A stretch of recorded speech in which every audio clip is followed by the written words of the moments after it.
શું તમારી કાર પહેલાં જેવું પરફોર્મન્સ નથી આપી રહી? વાત એવરેજની થઈ રહી છે.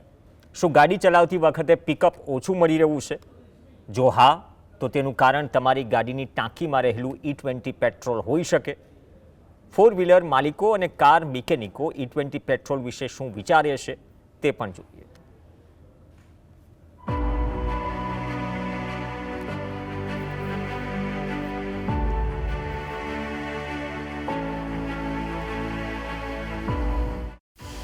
ફોર વ્હીલર પર E20ની અસર.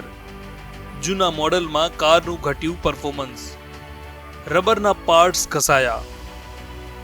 નાની ગાડીઓ જ નહીં પરંતુ હવે લક્ઝરી અને સામાન્ય ફોર વ્હીલર ચાલકો પણ E20 પેટ્રોલ સામે સવાલ ઉઠાવી રહ્યા છે. કાર મિકેનિકોના મતે નવા BS6 મોડલમાં તો આ પેટ્રોલ ચાલી જાય છે, પરંતુ જૂની કારોમાં ઇથેનોલ મિશ્રણ લાંબા ગાળે એન્જિનના આંતરિક ભાગોને નુકસાન પહોંચાડી રહ્યું છે.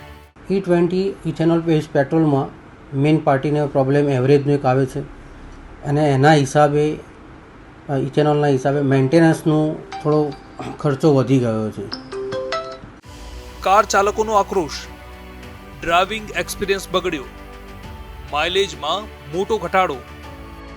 કાર ચાલકોની ફરિયાદ છે કે લાંબી મુસાફરી દરમિયાન ગાડી જે સ્મૂથનેસથી ચાલતી હતી તે હવે ગાયબ થઈ ગઈ છે.